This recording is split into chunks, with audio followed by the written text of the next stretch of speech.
ان کے دلائل کی بڑی بنیاد جن پوائنٹس پر ہے ان میں سے چند ایک مندرجہ ذیل ہیں۔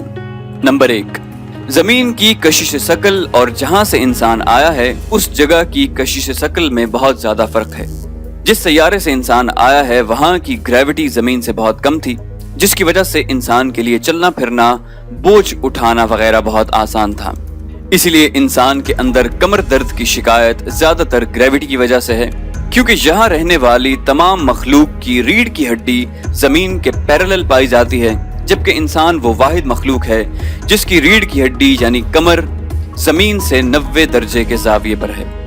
نمبر 2، انسان میں جتنے دائمی امراض پائے جاتے ہیں وہ باقی کسی ایک بھی مخلوق میں نہیں۔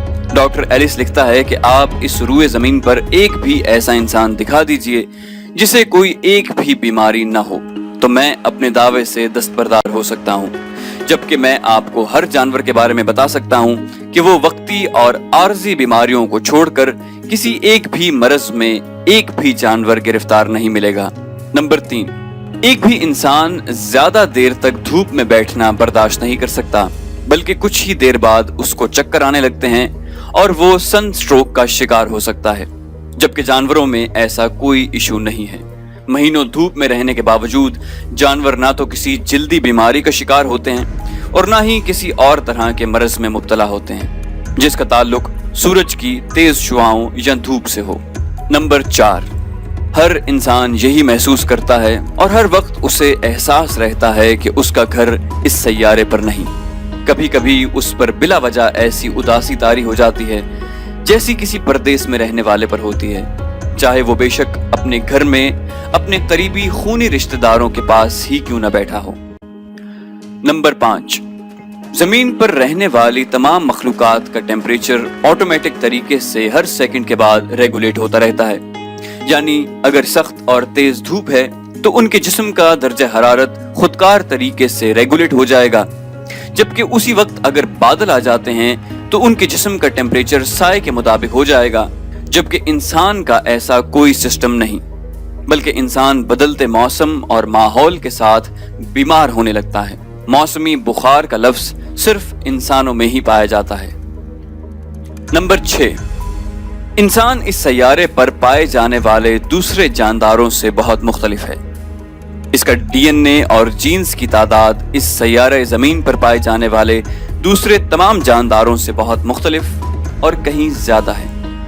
نمبر 7، زمین کے اصل رہائشی یعنی جانوروں کو اپنی غذا حاصل کرنا اور اسے کھانا مشکل نہیں، وہ ہر غذا ڈائریکٹ کھاتے ہیں، جبکہ انسان کو اپنی غذا کے چند لقمے حاصل کرنے کے لیے ہزاروں جتن کرنے پڑتے ہیں۔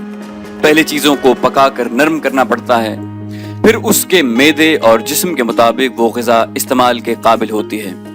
اس سے بھی ظاہر ہوتا ہے کہ انسان زمین کا رہنے والا نہیں ہے۔ جب یہ اپنے اصل سیارے پر تھا تو وہاں اسے کھانا پکانے کا جھنجٹ نہیں اٹھانا پڑتا تھا، بلکہ ہر چیز کو ڈائریکٹ غذا کے لیے استعمال کیا جا سکتا تھا۔ مزید یہ کہ یہ اکیلا 2 پاؤں پر چلنے والا ہے، جو اس کے یہاں ایلین ہونے کی نشانی ہے۔ نمبر 8، انسان کو زمین پر رہنے کے لیے بہت نرم و گداز بستر کی ضرورت ہوتی ہے، جبکہ زمین کے اصل باسیوں یعنی جانوروں کو اس طرح کے نرم بستر کی ضرورت نہیں ہوتی۔ یہ اس چیز کی علامت ہے کہ انسان کے اصل سیارے پر سونے اور آرام کرنے کی جگہ انتہائی نرم و نازک تھی، جو اس کے جسم کی نازکی کے مطابق تھی۔ نمبر 9، انسان زمین کے سب باسیوں سے بالکل الگ ہے، لہٰذا یہ یہاں پہ کسی بھی جانور، بندر یا چمپینزی وغیرہ کی ارتقائی شکل نہیں ہے، بلکہ اسے کسی اور سیارے سے زمین پر کوئی اور مخلوق لا کر پھینک گئی ہے۔ انسان کو جس اصل سیارے پر تخلیق کیا گیا تھا وہاں زمین جیسا ماحول نہیں تھا۔ اس کی نرم و نازک جلد جو زمین کے سورج کی دھوپ میں جھلس کر سیاہ ہو جاتی ہے، اس کے پیدائشی سیارے کے مطابق بالکل مناسب بنائی گئی تھی۔ یہ اتنا نازک مزاج تھا کہ زمین پر آنے کے بعد بھی اپنی نازک مزاجی کے مطابق ماحول پیدا کرنے کی کوشش میں رہتا ہے۔ جس طرح اسے اپنے سیارے پر آرام دہ اور پرتعیش بستر پر سونے کی عادت تھی، وہ زمین پر آنے کے بعد بھی اسی کے لیے اب بھی کوشش کرتا ہے کہ زیادہ سے زیادہ آرام دہ زندگی گزار سکے۔ جیسے خوبصورت، قیمتی اور مضبوط محلات، مکانات اسے وہاں اس کے ماں باپ کو میسر تھے، وہ اب بھی انہی جیسے بنانے کی کوشش کرتا ہے، جبکہ باقی سب جانور اور مخلوقات اس سے بے نیاز ہیں۔ یہاں زمین کی مخلوقات عقل سے عاری ہیں، جن کو اچھا سوچنے کی توفیق ہے نہ اچھا رہنے کی۔ انسان بھی اس سخت ماحول میں رہ کر سخت مزاج ہو گیا ہے، جبکہ اس کی اصل محبت فنون لطیفہ اور امن و سکون کی زندگی تھی۔ یہ ایک ایسا قیدی ہے جسے سزا کے طور پر 3rd کلاس سیارے پر بھیج دیا گیا تاکہ اپنی سزا کا دورانیہ گزار کر واپس آ سکے۔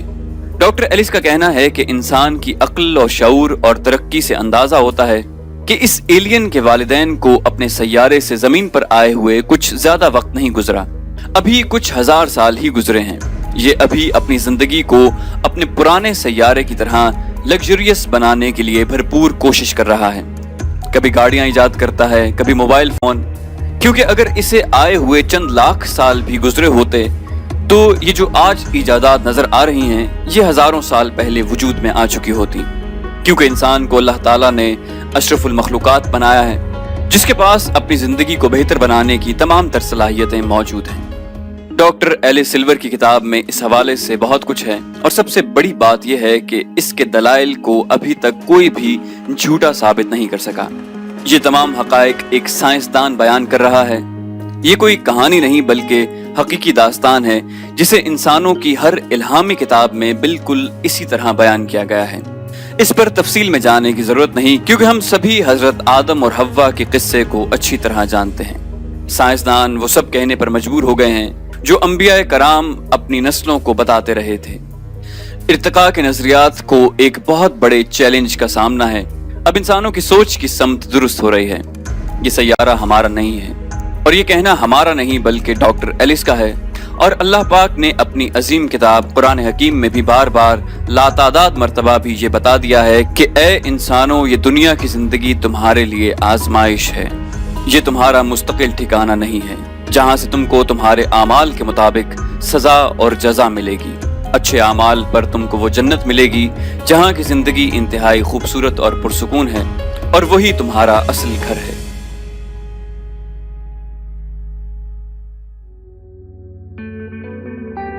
تو دوستوں، امید کرتے ہیں آپ کو ہماری ویڈیو پسند آئی ہوگی۔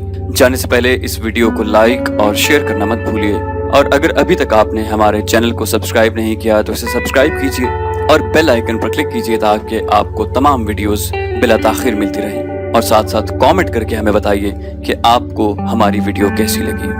ہم مزید معلوماتی ویڈیوز لے کر جلدی حاضر ہوں گے۔ اپنا بہت خیال رکھیے گا۔ اللہ حافظ۔